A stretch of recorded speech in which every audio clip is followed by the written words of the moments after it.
Oi gente, eu sou o Neto, esse aqui é o canal Mil Páginas e hoje a gente vai brincar mais uma vez de... Será que eu peguei todas as referências que o Murakami colocou nesse livro?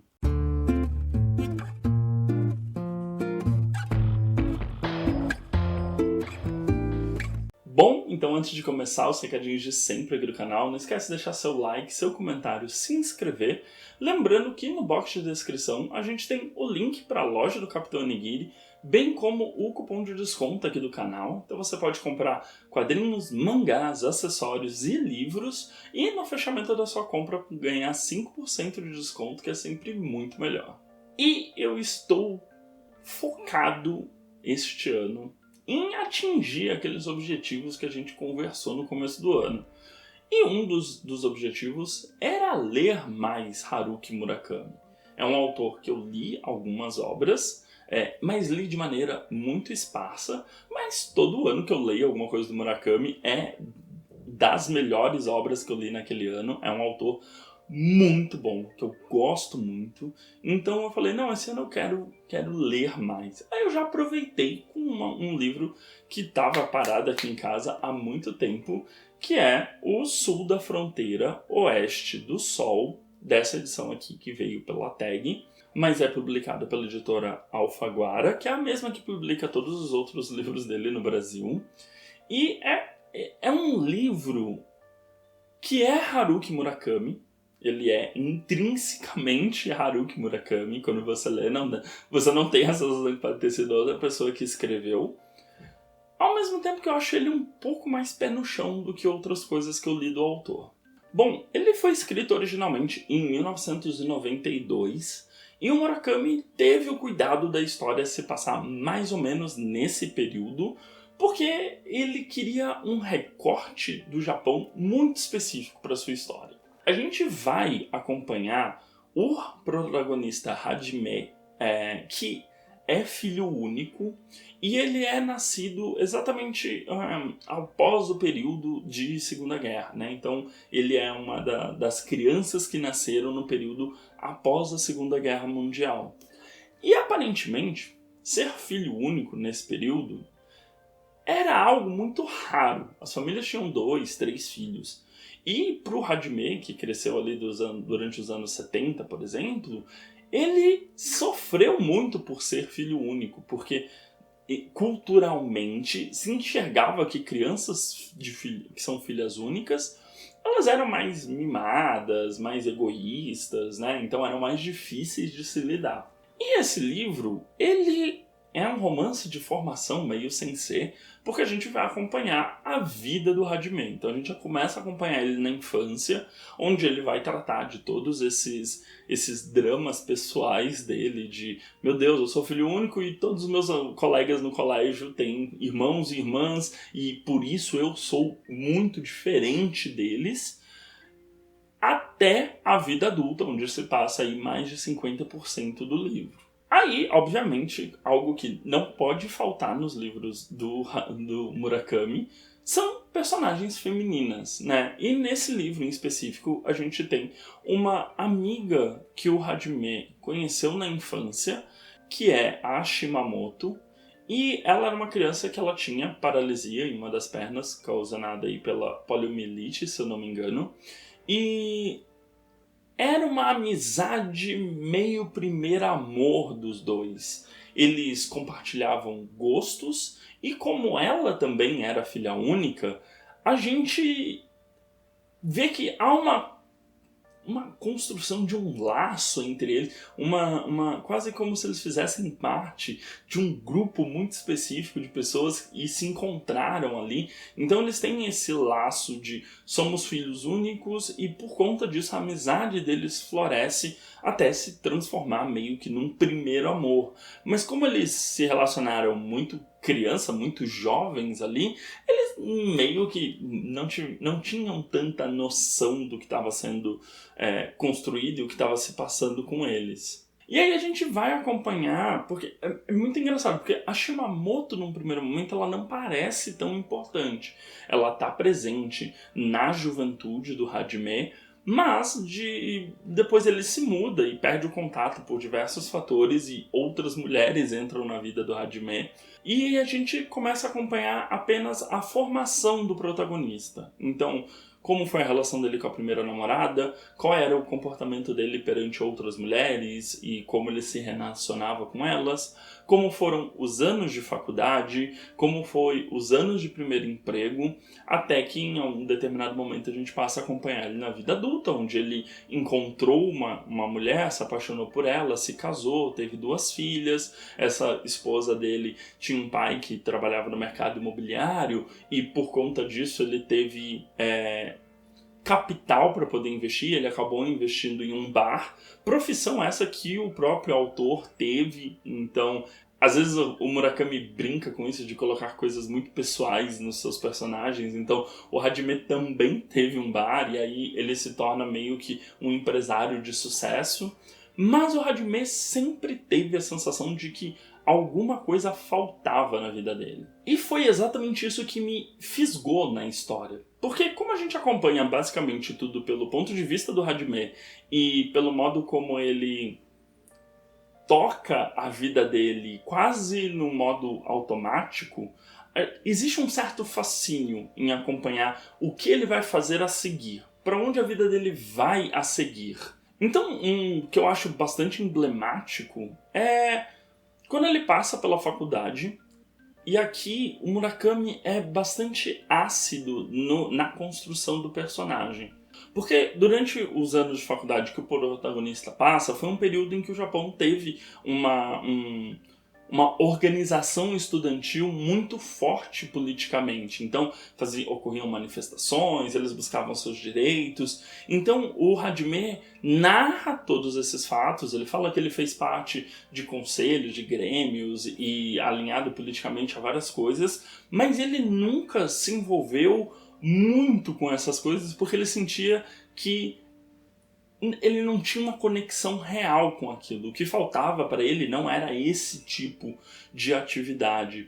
E aí, com o passar dos anos, ele vai olhando esse período, né, de manifestações políticas estudantis muito com negatividade mesmo, do tipo, nossa, toda aquela movimentação e todo aquele processo político que ocorreu na época da minha universidade ocasionou em nada. Eu estou preso em um serviço que eu não gosto, antes, por exemplo, dele abrir o bar. Estou preso em um serviço medíocre, que eu não gosto, que não tem relevância. As condições de trabalho no Japão são horríveis e nada mudou. Então, eu ter tido uma postura... Será que se eu tivesse tido uma postura mais engajada, teria mudado? Ou então eu estou me dando muita autoimportância? E acredito que o período em que o Murakami situa essa história, né, que são esses anos aí de 60, 70, 80 e 90, meio que dá muito a tônica dessa história. Porque ao mesmo tempo que a gente tem algumas facilidades, a gente ainda tem aquele anacronismo. E aí, uma das memórias mais importantes do Hajime para com a Shimamoto é o fato de que eles ouviam LPs, né, em vinil, eles ouviam jazz em vinil, música clássica em vinil, na casa dela quando eles eram criança. Então esse é um gosto que ficou com o personagem. Mas obviamente que a Shimamoto ela volta, e esse retorno dela é exatamente o que bagunça a vida do nosso protagonista. Porque com o retorno dela, o Hajime se vê obrigado a questionar toda a vida confortável que ele tem atualmente e também lidar com as próprias questões do egoísmo dele mesmo. Será que ele é uma pessoa egoísta? Tipo, ele sacrificaria a família dele por um retorno de uma mulher do passado? Como ele lida com essa vida familiar, sendo que ele está apaixonado por alguém que ele idealizou por tanto tempo? E aí tem uma questão bastante curiosa que é meio intraduzível. No Japão a gente tem a utilização do honorífico, né? Então todo mundo sabe, é o san, o sama e etc. Só que tem uma outra característica. Você fala com a pessoa normalmente, né? Se você não tem muita proximidade com ela, você falando para ela sobre o sobrenome. E é exatamente assim que ele se refere a Shimamoto. A Shimamoto, ele se refere a ela pelo sobrenome. Curiosamente, a Shimamoto se refere ao Hajime pelo primeiro nome. Então tem algumas nuances linguísticas na história que são bastante intraduzíveis, né? Tipo, é a mesma coisa se alguém só me chamasse de Moreira e eu chamasse a pessoa pelo primeiro nome, mas que, como não é culturalmente nosso, é muito difícil de pegar, mas que chama a atenção em como essa relação dos dois é tão idealizada que não há uma troca verdadeira. O Hajime pouco sabe da vida da Shimamoto, mas a Shimamoto sabe bastante até da vida dele, que ele tem filhas, é casado, o bar e etc.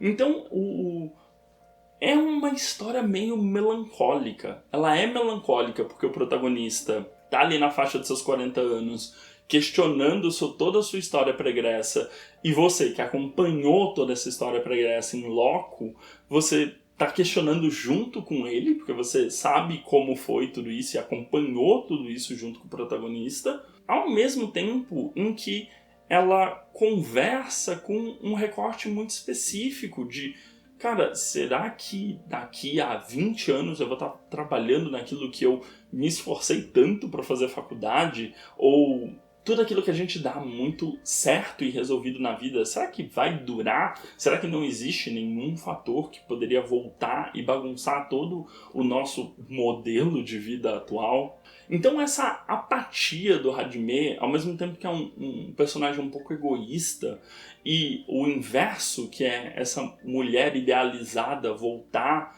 e bagunçar tudo, torna tudo muito melancólico, mas o Murakami faz uma escrita muito agradável, então você acompanha aquelas dores quase como se fossem suas mesmo.